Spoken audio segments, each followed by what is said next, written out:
तो देखिए, हम बात कर रहे हैं आपके निजता अधिकार की। इस पर आज बहस होनी बहुत ज्यादा जरूरी हो जाती है, क्योंकि इस पर डाका डालने की कोशिश लगातार की जा रही है। इसी से जुड़े तमाम पहलू आज हम आपको समझाने वाले हैं। तो अगर आप मुझसे पूछेंगे कि मेरा पता क्या है, तो सवाल मैं पलटकर आपसे करूंगी, क्या मेरा पता सिर्फ मेरे घर का नंबर है, सिर्फ मेरी गली है, या फिर सिर्फ मेरा मोहल्ला है? या फिर मैं आपसे सवाल करूं, क्या मेरा असली पता इसमें नहीं?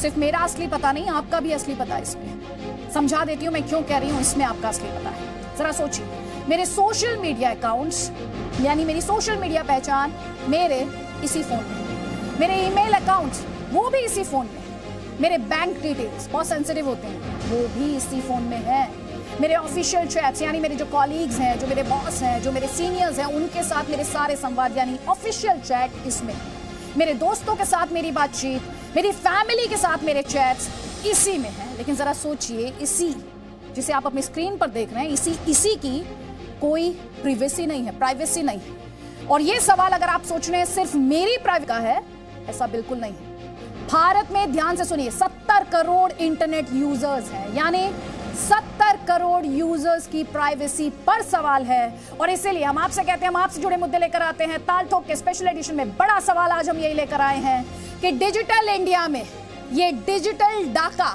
कौन डाल रहा है, क्यों डाल रहा है, और इसे रोकने की जिम्मेदारी क्या सरकार की नहीं है? क्या इस पर फौरन कानून की जरूरत नहीं है? देखिए, सोशल मीडिया पर सोशल अकाउंट्स जो हैं आपके, उनमें निजता का कानून, उन्हें कब रेगुलेट किया जाएगा? कोई भी आपसे जुड़ी इंफॉर्मेशन क्या इसी तरह आसानी से हासिल कर सकता है? सोचिए, मेरी और आपकी जान इस फोन में है ना, हम बार बार कहते हैं इसमें हमारी जान है, लेकिन अगर यही खतरे में है तो इसको प्रोटेक्ट करने की जिम्मेदारी किसकी है?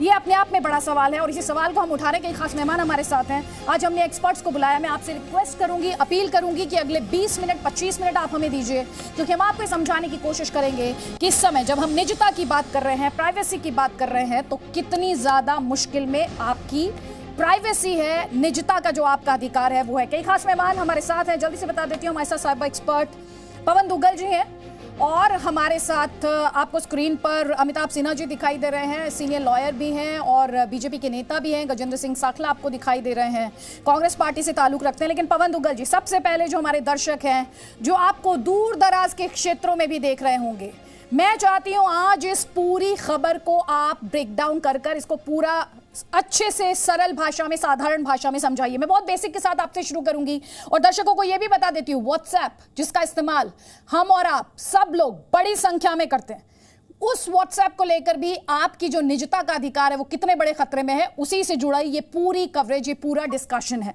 पवन दुग्गल जी, बहुत बेसिक के साथ शुरू करती हूँ। एक शब्द जो हमारे दर्शकों ने बार बार सुना होगा, प्राइवेसी, जिसे हिंदी में कहें तो निजता, होती क्या है? निजता संरक्षण आपके प्राइवेट स्पेस का है। हम सब लोग इंसान हैं और अपना प्राइवेट स्पेस, अपनी प्राइवेट जगह समझते हैं और चाहते हैं कि कोई और व्यक्ति उसको देखे ना और उस पर दखलंदाजी ना करे। ये निजता न केवल हमारी पर्सनल लाइफ को लेकर होती है तो पर्सनल प्राइवेसी की बात होती है, हमारे डेटा को लेकर होती है तो डेटा प्राइवेसी की बात होती है। आज हम अगर डिग्निफाइड ह्यूमन लाइफ जीना चाहें तो बिना निजता के, बिना प्राइवेसी के हम डिग्निफाइड ह्यूमन लाइफ नहीं जी सकते। यही कारणवश है कि सुप्रीम कोर्ट ने निजता के अधिकार को एक मौलिक अधिकार घोषित कर दिया है। जब हम डेटा की दुनिया में बात करते हैं निजता की, तो इसका मतलब क्या होता है? देखिए, डेटा की दुनिया में जब हम निजता की बात करते हैं तब हम कहते हैं कि साहब, मेरा डेटा मेरी इजाजत के बगैर कोई व्यक्ति अनावश्यक तरीके से एक्सेस ना करे, कॉपी ना करे, शेयर ना करे, ट्रांसमिट ना करे। हाँ, मेरे से आप इजाजत लेंगे, फिर जो मर्जी करना है आप कर लीजिए, लेकिन अगर आप मुझसे बिना पूछे मेरी जानकारी, मेरे इलेक्ट्रॉनिक डेटा को किसी और के साथ शेयर करेंगे तो मेरी जो डेटा निजता है, डेटा प्राइवेसी है, उसका उल्लंघन होगा। वो मैं आपको करने नहीं दूंगा, क्योंकि वो मेरा एक मौलिक अधिकार है धारा 21 भारतीय संविधान के तहत। मैं आपसे समझना चाहती हूँ, प्राइवेसी ब्रीच क्या होती है? प्राइवेसी ब्रीच मतलब सेंध लगना आपकी प्राइवेट स्पेस में। आप सोचते हैं कि आप जो जानकारी एकत्रित कर रहे हैं अपने कंप्यूटर पर, अपने मोबाइल पर, वो कंप्लीटली प्राइवेट है, लेकिन कोई व्यक्ति जब आपके इस प्राइवेट स्पेस में अनावश्यक तरीके से घुसता है और आपकी जो निजता है उसका उल्लंघन करता है, सेंध डालता है, तो उसे हम प्राइवेसी ब्रीच बोलते हैं। ये प्राइवेसी ब्रीच ना केवल आपकी पर्सनल तस्वीरें, आपकी पर्सनल वीडियोस को कॉपी करके बाहर प्रकाशित करना, बल्कि साथ ही साथ आपका जो महत्वपूर्ण फाइनेंशियल डेटा है, आपका क्रेडिट कार्ड डिटेल्स, आपके debit card details, internet banking details, अगर उसको भी कॉपी किया जाता है तो वो आपकी डेटा निजता का ब्रीच माना जाता है। हम और हमारे दर्शक जो इस समय आपको देख और सुन रहे हैं जी न्यूज़ पर, जब हम किसी ऐप को डाउनलोड करते वक्त अपने पिक्चर्स को, अपने लोकेशंस को, अपने कॉन्टैक्ट्स के लिए जब एक्सेस देते हैं, जब हम उस एक्सेस को ओके कर देते हैं, क्योंकि ज़्यादातर ऐप्स इस परमिशन हमसे मांगते हैं, तो क्या हम खुद ब खुद ये परमिशन दे देते हैं कि आप मेरी निजता के अधिकार का हनन कर सकते हैं, आप उसको ब्रीच कर सकते हैं? दुर्भाग्यपूर्ण बात है कि जब हम लोगों को जल्दी होती है कोई ऐप डाउनलोड करने की, चाहे पीयर प्रेशर हो या कुछ हो, तो हम बिना सोचे समझे, बिना टर्म्स एंड कंडीशंस को पढ़े हुए हर चीज में आई एक्सेप्ट, आई एग्री वाला बटन दबाते चलते हैं। यहाँ तक कि हम उसके टर्म्स एंड कंडीशंस भी नहीं पढ़ते, उसकी प्राइवेसी पॉलिसी नहीं पढ़ते, और जब हम इंस्टॉल कर लेते हैं तब कई देर बाद हमको पता लगता है कि भाई हमने तो अपनी सारी निजता खो दी। क्यों? क्योंकि टर्म्स एंड कंडीशंस में इन्होंने मुझसे सारी परमिशंस ले ली, मेरे से एक्सेस ले लिया मेरे कॉन्टैक्ट्स का, मेरे से एक्सेस ले लिया मेरी गैलरी का, और विभिन्न प्रकार की मेरी जो प्राइवेट जानकारी है ये ऐप लगातार एकत्रित करता जा रहा है। हम अधिकांश भारतवासियों को पता नहीं होता, लेकिन जब हम स्मार्टफोन लेते हैं और विभिन्न प्रकार के ऐप्स डाउनलोड करते हैं, तो इनमें से अधिकांश ऐसे ऐप्स होते हैं जो 24 घंटे हमको सर्वेल करते रहते हैं, मॉनिटर करते हैं, वॉच करते हैं, हमारा डेटा हमारी इजाजत के बगैर हमारे मोबाइल फोन से बाहर भेजते हैं, ताकि विभिन्न प्रकार के स्टेट या नॉन स्टेट एक्टर्स उसका बेनिफिट उठा सकें। बिल्कुल। अब हम आते हैं, क्योंकि हमारे दर्शक थोड़ी देर पहले व्हाट्सएप को देख पा रहे थे, और ये पूरी जो डिस्कशन है, हमारा जो पूरी चर्चा है, इसका आधार व्हाट्सएप की जो नई पॉलिसी है। मैं सबसे पहले आज व्हाट्सएप की तरफ से जो सफाई आई वो भी हम अपने दर्शकों को चाहेंगे कि वो सफाई भी हम अपने दर्शकों को दिखाएं। और मैं आपसे जानना चाहती हूं पवन दुग्गल जी, व्हाट्सएप की सफाई के बाद देखिए ये एक ट्वीट था जो उनके द्वारा किया गया। इसके माध्यम से उन्होंने कहा कि हम किसी के बहुत सारी रूमर्स हैं और इसीलिए हम ये श्योर करना चाहते हैं जो प्राइवेट मैसेजेस हैं, एंड टू एंड इंक्रिप्शन, यानी सिर्फ जिसने भेजा और जिसने रिसीव किया वो दो पार्टीज ही हैं जो इसे पढ़ पाएंगी, बाकी व्हाट्सएप भी इसे पढ़ नहीं पाएगा। तो ये होता है एंड टू एंड एन्क्रिप्शन। और साफ तौर पर कहा गया कि जो निजी संवाद है, जो निजी एक्सचेंज है, जो प्राइवेट एक्सचेंजेस हैं, वो प्राइवेट ही रहेंगे। पवन दुग्गल जी, ये सफाई व्हाट्सएप की आप कितने कन्विंस्ड होते हैं एज एन एक्सपर्ट? ये सफाई आपकी आंखों में धूल झोंकने का एक असफल प्रयास है।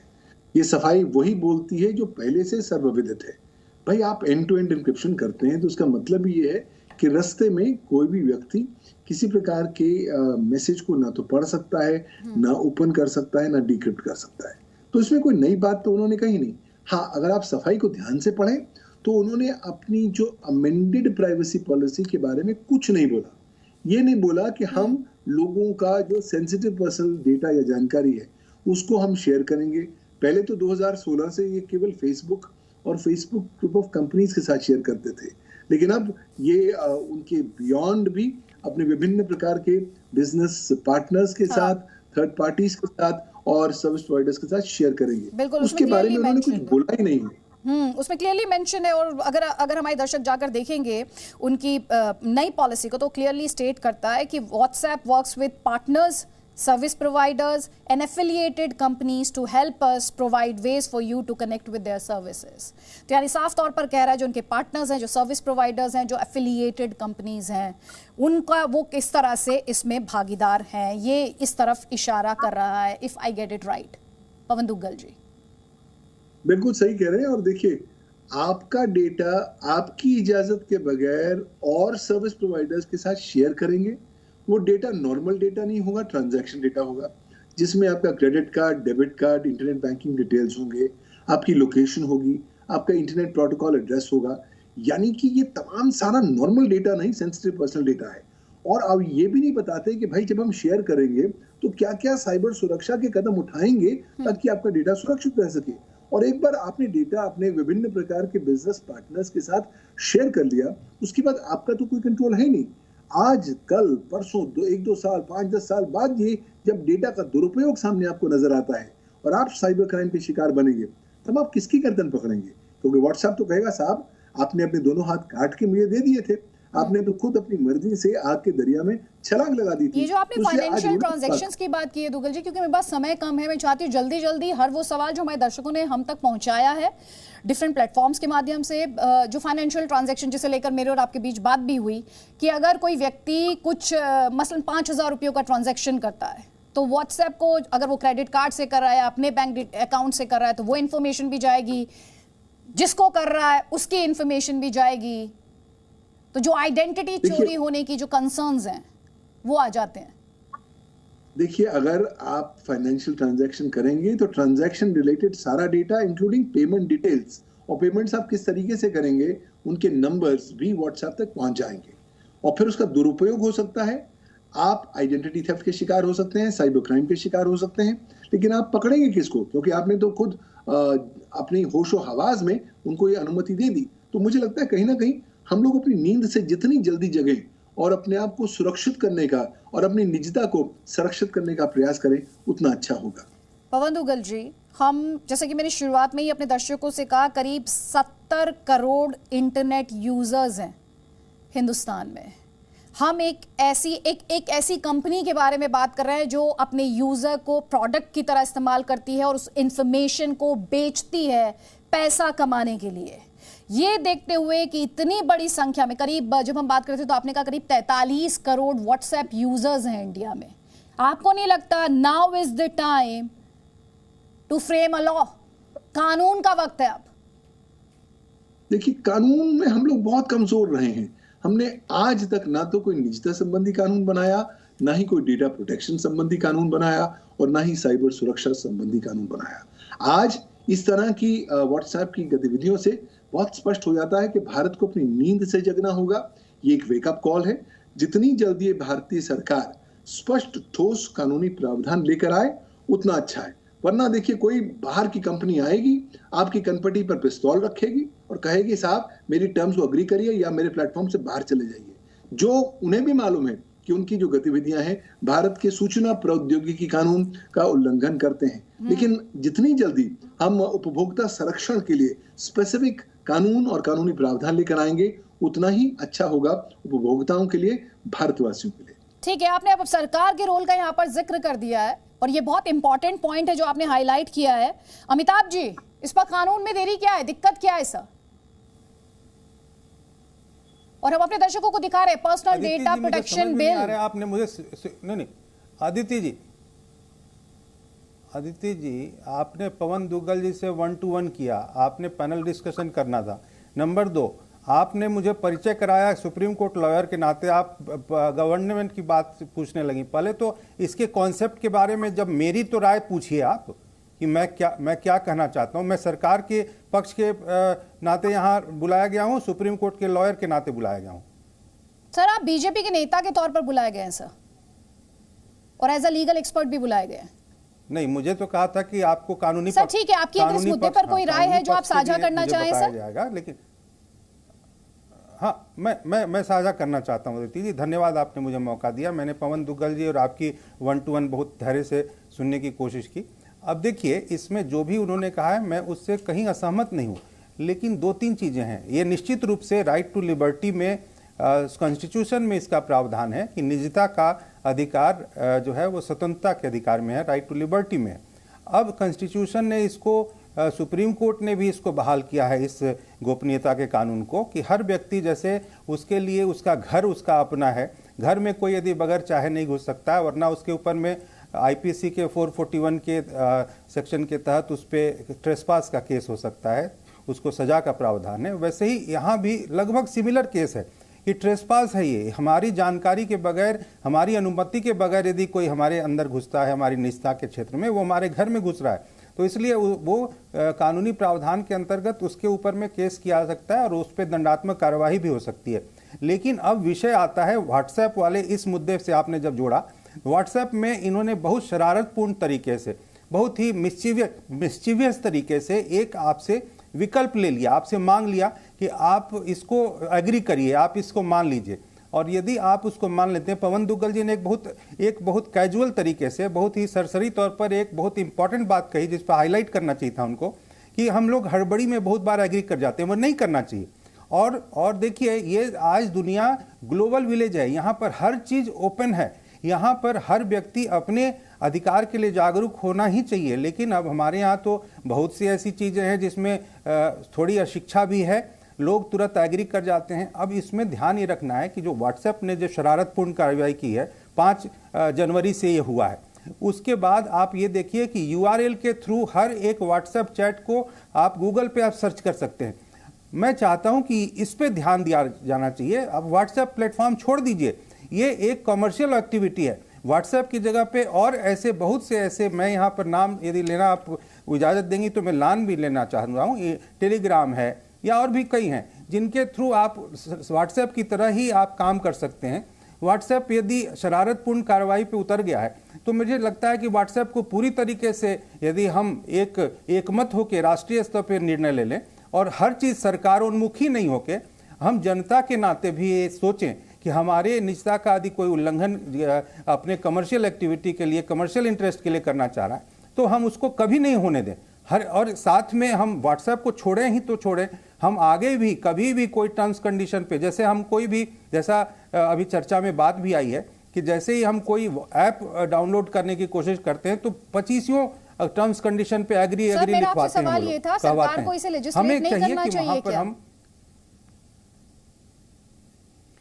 है ना, यहाँ पर सरकार की बहुत सारी ऐसी प्रोविजंस हैं जिसमें कि आप सरकार के उन प्रोविजंस के आधार पे कानूनी सहायता मांग सकते हैं और साथ में साइबर क्राइम में आप रिपोर्ट कर सकते हैं। लेकिन यदि सरकार सुओ मोटो ही जाके काम कर ले, मुझे लगता है कि उससे ज़्यादा अच्छा है कि हम नागरिक अपने अधिकारों के प्रति जागरूक बने और यदि कोई उसका उल्लंघन करता है तो उस पर दंडात्मक कार्यवाही करने के लिए हम कानूनी सहायता लें, हम उसके ऊपर में क्रिमिनल कंप्लेंट फाइल करें। ठीक है सर, आप बेसिकली ये कह रहे हैं कि जनता खुद ही से हैंडल करे इसे। ठीक है रितेश भाटिया जी, जागरूकता के नाम पर मेरा सवाल ये है सर, क्या ये टाइम नहीं है जब हम यहाँ पर हिंदुस्तान के इंटरनेट यूजर्स की बात कर रहे हैं? सर प्लीज, अभी एक और भी पैनलिस्ट हैं सर, मैं एक कमेंट उनका भी ले लेती हूँ सर, फिर आपको आपकी बात रखने का मौका दे दूंगी मैं सर। मैं वही सवाल आपसे 2 बार रिपीट कर चुकी हूँ। मेरा जो सवाल है, क्या सरकार को इस पर लेजिस्लेट नहीं करना चाहिए, इस डोमेन को कंट्रोल नहीं करना चाहिए, जो कि पवन दुग्गल जी कह रहे थे? नहीं किया वही मेरा सवाल है, वही मेरा सवाल करना चाहिए और करना कर रही है सरकार। क्या वक्त नहीं है इस वक्त स्ट्रिंजेंट स्ट्रॉन्ग कानून का? बहुत जरूरत है। और ये मेरे हिसाब से ये जो इतना डिले हुआ है कि उसी के कारण आज ये बात कर पा रहे हैं व्हाट्सएप। अगर आप देखेंगे तो व्हाट्सएप ने बहुत क्लियरली कहा है कि ये जो उनकी जो नवी प्राइवेसी पॉलिसी है वो यूरोपियन यूनियन में लागू नहीं होती है। क्यों? क्योंकि उनके पास इतना बेहद स्ट्रॉन्ग एक GDPR है, जनरल डेटा प्रोटेक्शन रेगुलेशन है, जो हमारे पास नहीं है। और हमारे पास ये हो सकता था लेकिन वो इतना डिले हुआ है, अभी जाके वो आई होप कि ये जो आगे वाले जो अगले जो सेशन आने वाले हैं उसमें ये जल्द से जल्द पास हो जाए। लेकिन उस दौरान तक क्या किया जाए, क्योंकि मुझे नहीं लगता है वो 8 फरवरी तक आ जाएगा। Pawan sir will be the right person to say कि ये कितना जल्दी आ सकता है सर, लेकिन उस दौरान मेरे हिसाब से यूजर्स जो है, जैसे अमिताभ सर भी कह रहे हैं, जो यूजर्स जो है हमने भी हमारा एक स्टैंड लेना चाहिए। और जैसे for example person like me, I have already moved to Signal, क्योंकि ये वो सिर्फ प्राइवेसी की बात नहीं है, ये एक वो डिजिटल दादागिरी की भी बात है कि वो जैसे कहते हैं कि बस ये टर्म्स है, आप एक्सेप्ट करो नहीं तो छोड़ के जाओ। ये माई वे या द हाईवे वाला तरीका ये नहीं चलना चाहिए और यही सबक फिर ये बाकी टेक जायंट्स को भी मिलता है। ठीक है गजेंद्र सिंह साखला जी, मेरा सवाल यही है, इस वक्त जब हम पब्लिक की बात करते हैं, हम जब पब्लिक गुड की बात करते हैं तो ठीक है, सिटीजन्स को अवेयर होना चाहिए, उनको जागरूक होना चाहिए, लेकिन क्या अभी देखिए उन्होंने खुद ही यूरोपियन यूनियन का जिक्र किया ना, तो गवर्नमेंट्स भी तो स्टैंड लेंगी उस पर, सरकारों की भी तो जवाबदेही है, सरकारों की भी तो जिम्मेदारी है कुछ। बिल्कुल अजीत जी, आपकी बात बिल्कुल सही है। सर आप बैकग्राउंड में प्लीज अगर ऑडियो डाउन कर देंगे तो हमारे दर्शक ज्यादा क्लियरली आपको सुन पाएंगे सर। और ये स्पष्ट करते हुए, हमारी पैनलिस्ट की राय निजी राय होती है, हम किसी ऐप का यहाँ पर प्रमोशन नहीं कर रहे हैं, किसी ऐप को प्रमोट करने की कोशिश नहीं कर रहे हैं, ये स्पष्ट कर दूं मैं आपको यहाँ पर। ठीक है साखला जी। अदिति जी, मेरे कहने का तात्पर्य ये है कि जिस तरह से आज सोशल मीडिया का इस्तेमाल किया जा रहा है ऐपों के माध्यम से या और ऐप के माध्यम से, आज बहुत ज्यादा इसका विस्तार देश के अंदर पिछले 4-5 सालों के अंदर बहुत ज्यादा हुआ है। हमारा ये मानना है कि सरकार की मजबूत गाइडलाइंस होनी चाहिए। बहुत लोगों को आज इन ऐपों के माध्यम से अपने अकाउंट्स खाली हो गए, पैसे खाली हो गए, उनकी सीक्रेसी लीक होती जा रही है। आज वो कहां जाकर के इसकी कंप्लेंट करें? पुलिस थानों में जाकर इसकी कंप्लेंट करते हैं, वो कहते हैं आप साइबर सेल में जाकर के करो। साइबर सेल में कंप्लेंट करते हैं, वहां जाकर के वो ये कहते हैं यहाँ एक्सपर्ट नहीं है, आप जाकर के इसकी अपनी राजधानी में जाकर के इसकी कंप्लेंट करो, या हम इस कंप्लेंट को राजधानी में भिजवाएंगे, वहां से इसकी कार्रवाई होगी। इन ऐपों का इस्तेमाल, क्योंकि आज ये देखिए देश के अंदर जो सरकार बनी हुई है, इस देश की सरकार ये व्हाट्सएप और ऐपों के माध्यम से ही चुनी गई है, क्योंकि इस तरह के अनगढ़ प्रचार, दुष्प्रचार। सर, अब आप पॉलिटिक्स लेकर आ गए इसमें। अब आप कह रहे हैं कि सरकार जो है व्हाट्सएप के माध्यम से चुनी गई। सर, अब आप इसकी पॉलिटिक्स में चले गए। लेकिन अमिताभ सिन्हा जी, मैं फिर से अपना सवाल दोहराती हूँ, जो सवाल मैंने आपसे पहले भी 2 बार पूछा। जब हम बात करते हैं पब्लिक गुड की, जब हम बात करते हैं पब्लिक की, तो क्या सरकारें अपनी जिम्मेदारी से भाग सकती हैं? बिल्कुल नहीं अदिति जी, मैं बिल्कुल इस बात से निश्चित रूप से एक स्पष्ट राय देता हूं कि सरकारों को देश की जनता के हितों की रक्षा के लिए ही चुना जाता है। और यदि यहाँ पर व्हाट्सएप ने अभी एकाएक कोई एक शरारतपूर्ण कार्यवाही की है अपने उपभोक्ताओं के साथ, तो उसके लिए सरकार निश्चित रूप से संवेदनशीलता से अपने काम की चिंता कर रही है। और वो जरूर कानून यदि कोई चाहिए इसमें अभी, क्योंकि मेरी जहाँ तक जानकारी है कि साइबर क्राइम में यदि हम और साथ में यदि कानून में भी एक क्रिमिनल कंप्लेंट फाइल करें तो हमारे पास इस निजता की सुरक्षा के लिए उपाय हैं हमारे पास प्रोविजंस में भी। लेकिन सरकार यदि इसमें और कोई ज़्यादा स्ट्रिंजेंट एक्शन करे, मैं आपको बता दूं, जैसे यूरोपियन यूनियन की बात अभी हुई, देखिए यूरोपियन यूनियन में व्हाट्सएप के बारे में एक पहले से उन्होंने एग्रीमेंट कर रखा है वहाँ की सरकारों से। आपको थोड़ा सा इस पर रिसर्च करना पड़ेगा। यूरोपियन यूनियन में भी ये लागू है, अमेरिका में भी लागू है, पूरे दुनिया में जहां भी व्हाट्सएप है वहां ये लागू है। ये जो टर्म्स कंडीशन है किसी सेलेक्टिव एरिया के स्पेसिफिक नहीं है। यूरोपियन यूनियन के साथ में एक ये अलग से प्रोविजन व्हाट्सएप के सरकार का नहीं है। वहां पर जो प्रोविजंस हैं उन प्रोविजंस के साथ व्हाट्सएप ने एक अरेंजमेंट किया है कि सरकारें जो भी यूरोपियन यूनियन की सरकारें हैं वो इस मामले में अपना ओपिनियन दे दें। तब तक के लिए हम इन चीज़ों पे यूरोपियन यूनियन को जितनी भी सरकारें हैं यूरोपियन यूनियन की, बाकी की बारिंग ब्रिटेन, उन लोगों को, उन सरकारों को व्हाट्सएप मैं आपसे जो समझना चाह रही हूँ, जो बात मैं आपसे बार बार दोहरा रही हूँ, वो है हिंदुस्तान में एक लीगल फ्रेमवर्क की, जिसका जिक्र पवन दुग्गल जी आपने किया था। सर, एज एन एक्सपर्ट मैं चाहती हूँ, व्हाट्सएप जब आया उसकी अपनी पॉलिसी तब क्या थी, और व्हाट्सएप को जब फेसबुक ने ले लिया उसके बाद उसकी पॉलिसी किस तरह से बदल गई? संक्षेप में अगर आप हमारे दर्शकों को समझा पाए। जी देखिए, व्हाट्सएप जब आया था तो वो कहता था मैं किसी के साथ कुछ शेयर नहीं करूंगा। 2016 में जब फेसबुक ने उसको खरीद लिया, उसके टर्म्स एंड कंडीशंस में बदलाव आया। वो कहने लगा कि आप जो कुछ भी प्रकाशित करते हैं व्हाट्सएप पर, ऑडियो, वीडियो, इमेज या टेक्स्ट, वो पब्लिक जानकारी रहेगी, आपको कोई निजता का अधिकार नहीं होगा। सितंबर 2016 से व्हाट्सएप, फेसबुक और फेसबुक ग्रुप ऑफ कंपनीज के साथ आपकी जानकारी लगातार साझा कर रहा है, लेकिन वो पर्सनल जानकारी तक थी। लेकिन अब जो प्रपोज्ड अमेंडमेंट्स आई हैं वो संशोधन कहते हैं कि साहब ना केवल Facebook group of companies, but independent और प्रकार के जो बिजनेस एसोसिएट्स हैं, पार्टनर्स हैं, थर्ड पार्टी सर्विस प्रोवाइडर्स हैं, हम उनके साथ भी आपकी ना केवल पर्सनल जानकारी बल्कि सेंसिटिव पर्सनल डेटा भी साझा रखेंगे।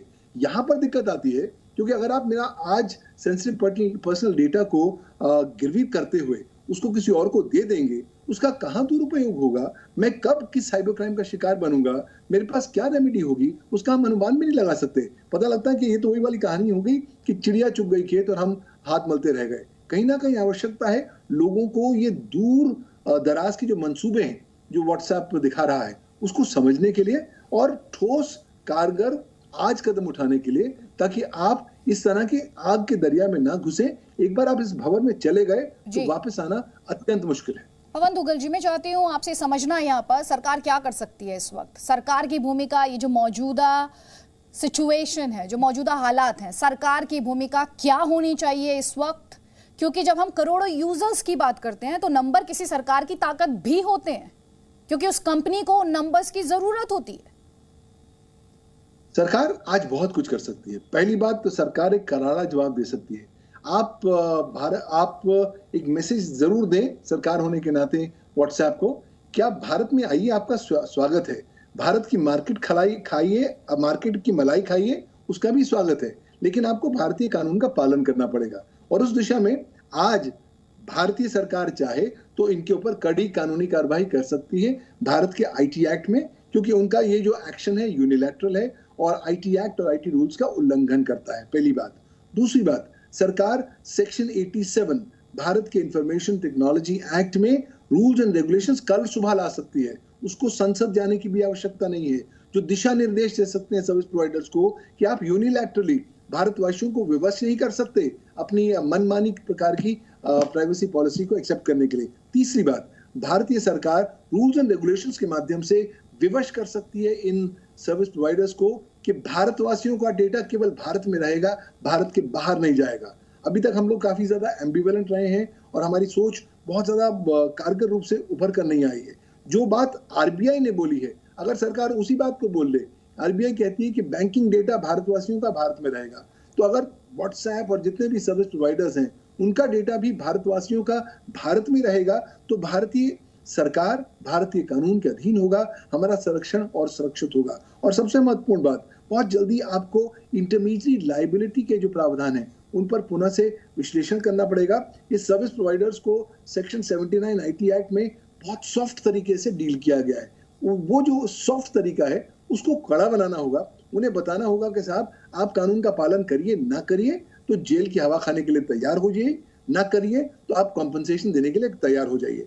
आज तक हिस्टोरिकली हम लोगों ने किसी सर्विस प्रोवाइडर के बरखिलाफ कार्रवाई नहीं करी, और जब ये बड़े से ऐसे सर्विस प्रोवाइडर्स आ जाता है तो हम तो बिल्कुल ही शून्य से हो जाते हैं। कहीं ना कहीं उनको ये मैसेज देने की जरूरत है, आप आइए लेकिन कानून का पालन करिए। अमिताभ सिन्हा जी, मुझे शो क्लोज करना है, डिस्कशन क्लोज करना है। आपका कमेंट। पवन दुग्गल ने एक नहीं कई पॉइंट्स के माध्यम से बता दिया भारत सरकार इस समय क्या कर सकती है। बिल्कुल, देखिए खुद पवन दुग्गल जी को यदि आप कोट करिए तो मैं उन्हीं की बात को कह रहा हूं कि ऑलरेडी यहाँ पर आईटी एक्ट में प्रोविजंस हैं, और यदि उसका वायलेशन कोई भी कंपनी करती है, यदि वो दंड का भागी होगी, और हम भी एज कंज्यूमर उन प्रोविजंस के आधार पे हम क्रिमिनल कंप्लेंट फाइल कर सकते हैं, हम साइबर क्राइम के नाते उनके ऊपर में कंप्लेंट फाइल कर सकते हैं। और सरकार भी इसके ऊपर में बहुत ही संवेदनशीलता से विचार कर रही है। थोड़ा सा धैर्य रखिए। देखिए अभी तुरंत कोर्ट का भी अभी यहाँ पर रोल आता है। जैसे सुप्रीम कोर्ट हर जगह जुडिशियल एक्टिविज्म की बात कर रहे हैं, हम सुप्रीम कोर्ट के पास भी अभी प्लान कर रहे हैं कि सुप्रीम कोर्ट को भी हम जाके बात करें कि एक फाइल करें पीआईएल की ऐसी स्थिति में सुप्रीम कोर्ट क्या अपना स्टैंड लेती है। हर एक मामले में सुप्रीम कोर्ट तो अपना स्पेसिफिक स्टैंड लेती है, लेकिन जहाँ जहाँ उसका कुछ एक पर्टिकुलर ऐसे सिचुएशन आती है जहाँ सेंसिटिव है, वहाँ पर supreme court suo motu action नहीं लेती हुई दिखती है। तो ठीक है, पीआईएल फाइल करके सुओ मोटो भी सुप्रीम कोर्ट एक्शन ले सकती थी, लेकिन यदि सुप्रीम कोर्ट नहीं ले रही है तो हम पीआईएल से हम लोग प्लान कर रहे हैं। और जहाँ तक मुझे जितनी जानकारी है, सुप्रीम कोर्ट से तो उम्मीदें कर रहे हैं। सरकार के रोल पर मैं आपसे बात कर रही हूँ, वहाँ पर एक्सपेक्टेशंस ज्यादा हैं सर। कानून बनाने का काम पार्लियामेंट का है, कानून बनाने का काम सुप्रीम कोर्ट का नहीं है सर। मेरे पास समय की कमी है। बहुत बहुत शुक्रिया अमिताभ सिन्हा जी। मैं कह रहा हूँ अदिति, अमिताभ सिन्हा जी, गजेंद्र सिंह साखला, पवन दुग्गल, रितेश भाटिया, आप सभी का बहुत बहुत शुक्रिया। हम लगातार आपको हमने पिछले 25 मिनट में आपको समझाने की कोशिश की है, जिस फोन में आपका पूरा डेटा है, डेटा का वर्ल्ड जो है उसमें आपकी सेफ्टी को लेकर सवाल है, आपकी सुरक्षा को लेकर सवाल है, आपकी आइडेंटिटी चोरी होने के सवाल हैं। उन्हीं सवालों के जवाब आज हमने एक्सपर्ट्स के माध्यम से आप तक पहुंचाए हैं, और इसीलिए सवाल ये उठता है कि अब वक्त नहीं आ गया कि सरकार इस पर एक कानून बनाए। Presenting B News app available on Google Play and App Store. Download it now.